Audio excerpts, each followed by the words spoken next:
دوستان عزیز، خوش اومدین به این ویدیو از کانال MJ کدر. خب دوستان، من در این ویدیو میخوام بهتون یاد بدم چطوری این که بتونید یک صلوات شمار داخل کاتلین بسازید. خب اول از همه وارد اندروید استودیو میشیم، یه نما حالا طراحی میکنیم. من این تکست رو حذف میکنم. خب یا نه حذفش نکنم، میارمش بالاتر.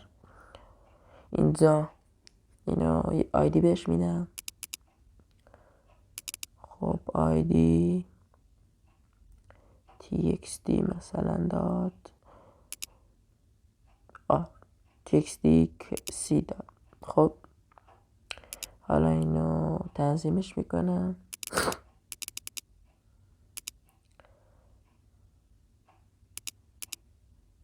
خب اینش رو حذف میکنم.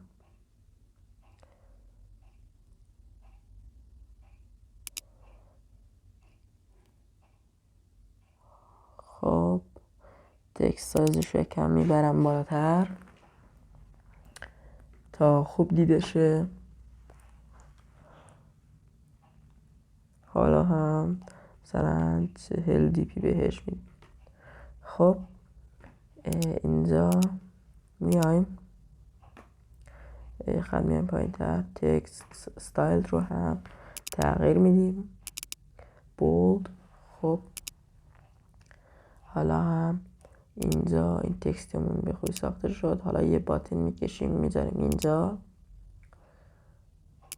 خب اینا رو وصل میکنیم. بخشید.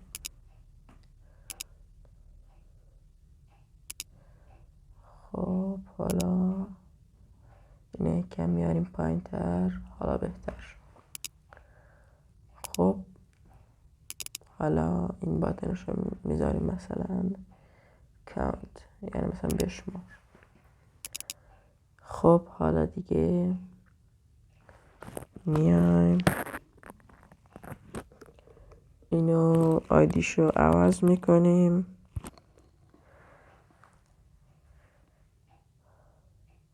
خب میایم داخل دیزاین و بخشید داخل صفحه کاتلینی. خب اینجا میذاریم ولی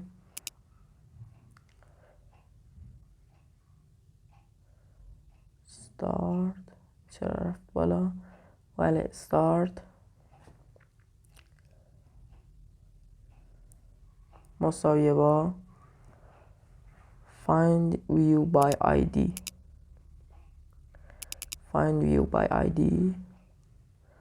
خب اینجا میذاریم نوعش باتن باشه و اینجا هم میذاریم r.id و حالا آیدی باتنمون رو هم مینویسیم. خب اینو یک کپی میگیریم. حالا میایم اینجا اینشو تغییر میدیم، آیدیشو میذاریم آیدی اون تکست ویو. خب این اینجاش هم تغییر میدیم، وریبلشو اینجا می‌نویسم نمایشگر، چون نمایش میده چقدر. خب حالا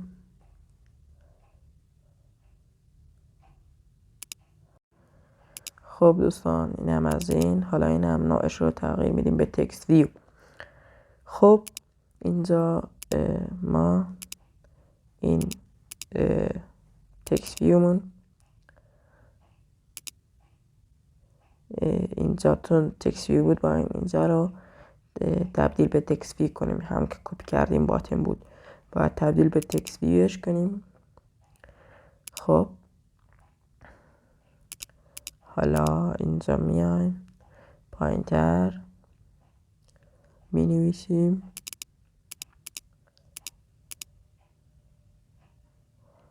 start.set one click listener. اینو که نوشتیم حالا یه آکولات باز و بسته میاد خودش.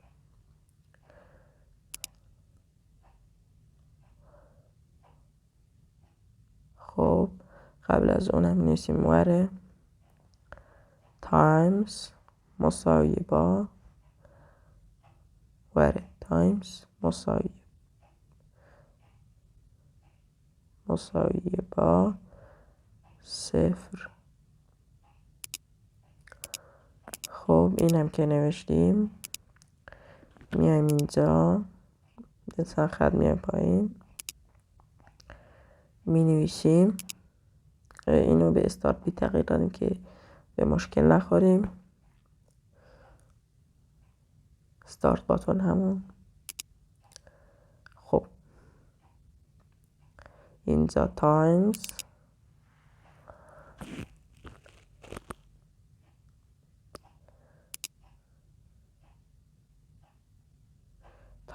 به اضافه مساوی 1. خب اینجا میگه آلت و انتر بزن که برات اضافه شه. خب اینجا یه فاصله بهش میدیم که کدمون تمیزتر بشه. این تایمز چرا پاک شد؟ خب این الان خوب شد. خب حالا میایم این تایمز به علم مساوی 1 رو که زدیم، میایم یه خط پایین تر می‌نویسیم txt count نمایشگر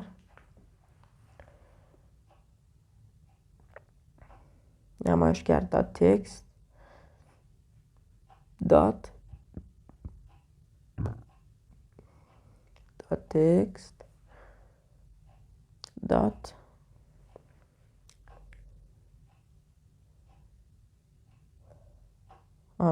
مساوی با تایمز دات تو استرینگ. خب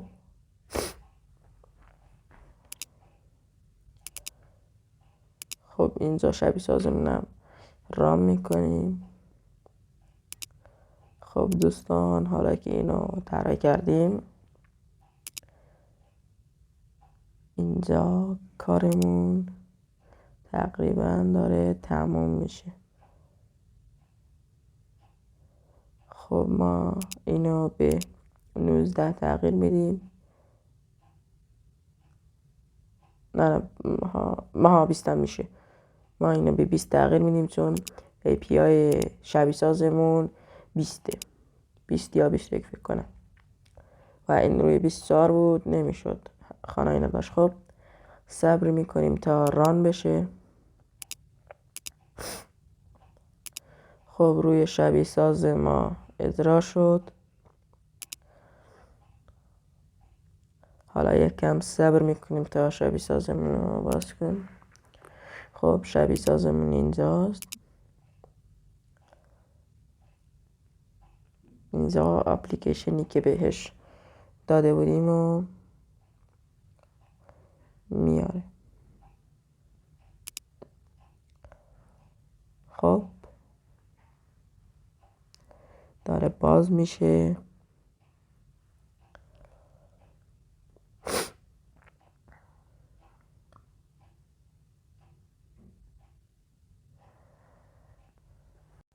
خب بله دوستان، اپلیکیشن ما ران شد.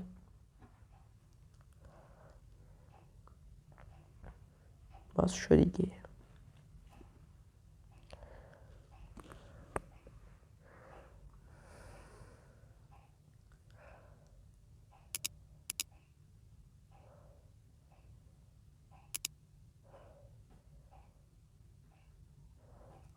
اومد بالا. خب حالا ما اینجا وقتی که کانت رو بزنیم ببینید که یک عدد به اضافه میشه. خب دوستان میبینید که اپلیکیشن ما داره به خوبی کار میکنه و هیچ مشکلی هم نداره. این اپ میتونید اینو بسازید و حالا هر جوری که سلیقتونه در راهش کنید. من به خاطر آموزش بود خیلی روش کار نکردم، فقط خواستم شما بفهمید. خب حالا من وارد اپلیکیشنی که قبلا ساخته بودم، همون قرآن بود که داخلش صلوات شماره هم موجود داشت. خب بریم ببینیم پیداش میکنیم.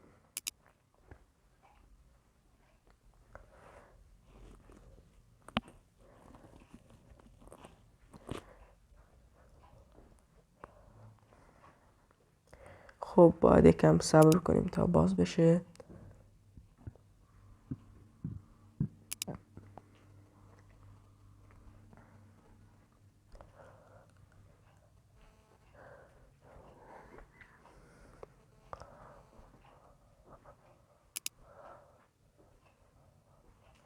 خب حالا این اپلیکیشن هم بود که چون داخل اندروید استودیو خیلی طول میکشید تا باز بشه، خودم الان داخل امولاتور بازش کردم. خب بریم وارد تصویر بشیم. ببینید دوستان، من خودم اینو به سلیقه خودم اینجوری طراحیش کردم. شما میتونید هر جور دیگه که دوست داشتین طراحیش کنید. من اینجا از یک تکست ویو باتن و یک عکس استفاده کردم و میبینید که به خوبی داره کار میکنه. خب دوستان، این بود از آموزش امروز.